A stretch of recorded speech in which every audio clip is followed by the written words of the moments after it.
Shangrungshala joto hakotorbai baksha kheno haste obo palai jaka kasa mantri bokro Rajiv Gandhi ni thimani sal Ashla Pradesh Congress bhavan biskango kasa mantri bokro Rajiv Gandhi ni mangthongo kumbogoi borame farlaika Congress ni adongrok manjaka MLA Gopal Chandra Roy Khokfang Prabir Chakraborty no khowai kuban adongrok Ashla koksanani thangai MLA Gopal Chandra Roy shaka kasa mantri bokro Rajiv Gandhi ni thimani salno moito khlai Pradesh Congress ni tidil mumbai hasini joto hangkor block te Pradesh Congress bhavano Dalbidol Shamuhumung yakona harsakha hanai ভারতীয় কংগ্রেস কমিটির programme এবং প্রদেশ কংগ্রেসের programme অনুসারে আজকে আমরা ত্রিপুরার প্রদেশ কংগ্রেস এই কেন্দ্রীয় কার্যালয়ে আজকে আমাদের মূল অনুষ্ঠান করে সারা ত্রিপুরা রাজ্যে আমাদের প্রয়াত ভারতরত্ন প্রয়াত প্রধানমন্ত্রী রাজীব গান্ধীর আজকে ৩৫তম মৃত্যু দিবস।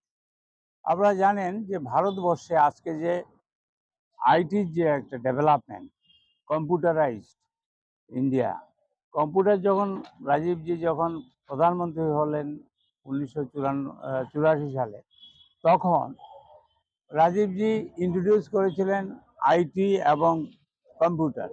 তখন এই সেই বিজেপি পার্টি, মুমকিন মোদির পার্টি এবং অন্যান্য দলগুলি, আমি নাম বলবো না, ওরা বিরোধিতা করেছিল, বলেছিল কম্পিউটারাইজড হলে, কম্পিউটার ইন্ট্রোডিউস হলে ইন্ডিয়াতে, তাহলে বেকার সমস্যা হবে, লোক কাজ পাবে না। আজকে দেখা যাচ্ছে যে সমস্ত পার্টিগুলি বিজেপি সমেত সমস্ত, তখন তো বিজেপি মাইক্রোস্কোপিক, সমত সব পার্টি অফিসগুলিতে এখন দেখা যাচ্ছে কম্পিউটারাইজ,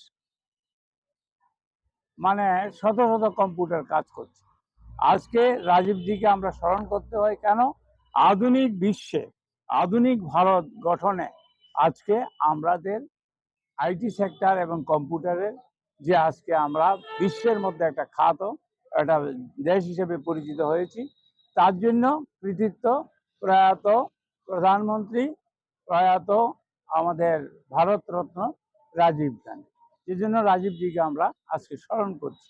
আপনারা জানেন কংগ্রেস একমাত্র দল যারা সব জাতি ধর্ম নির্বিশেষে, মানে সেকুলারিজমকে সামনে রেখে ভারতবর্ষকে ডেভেলপ করতে পারে। আপনারা জানেন আমাদের জওহরলাল নেহরুজির সময় থেকে আমরা যে সমস্ত প্রাইভেট সেক্টর গভর্নমেন্ট আন্ডারটেকিংগুলিকে আমরা নবরত্ন করেছিলাম, সবগুলিকে আজকে বিক্রি করছে, আজকে ইন্ডিয়াকে দেউলিয়া করে দিচ্ছে। আপনি দেখুন পেট্রোল ডিজেলের দাম গত 4-5 দিনে প্রায় 4 টাকার উপরে বেড়ে গেছে, পরশু দিনও আপনার 92 পয়সা বাড়িয়েছে। তো এটা অত্যন্ত দ্রব্যমূল্য বৃদ্ধি পাবে, বেকার সমস্যা। ত্রিপুরা রাজ্যে তো বিজেপি সরকার, একটা সরকার আছে বলে আমার মনে হয় না। এটা তো গুড ফর নাথিং। আপনি জানেন যারা বিএড পাস করেছে, যারা একটা কোয়ালিটি 50%-এর উপর আছে, বিএড পাস করেছে, টেট পাস করেছে, তাদেরকে শূন্য পদের পরিবর্তে, শূন্য পদ পূরণ করার জন্য তাদেরকে ফিক্সড পে দেওয়া হচ্ছে। Unfortunate, shame for a government, আমি বলবো it is a shame for a government। এই গভর্নেন্স আমি বলবো জনবিরোধী। আপনারা একটা কথা বলুন, যে যে ভীষণ ডকুমেন্টে বলেছিল, আমি প্রায় বলি কোনোটা তারা এই করেছে। আজকে রাজীবজির মৃত্যুবার্ষিকীতে আমরা বলবো কংগ্রেস একমাত্র দল ভারতবর্ষকে ডেভেলপ করতে পারে, ত্রিপুরার ডেভেলপমেন্ট করতে পারে। আজকে বলতে হয় আমাদের জোট সরকারের আমলে আমরা প্রায় 37,500 চাকরি দিয়েছিলাম, আজকে কতজন চাকরি হয়েছে? সব জুমলা party. Pasukura agulini shimi pranamni kokthum chini khorang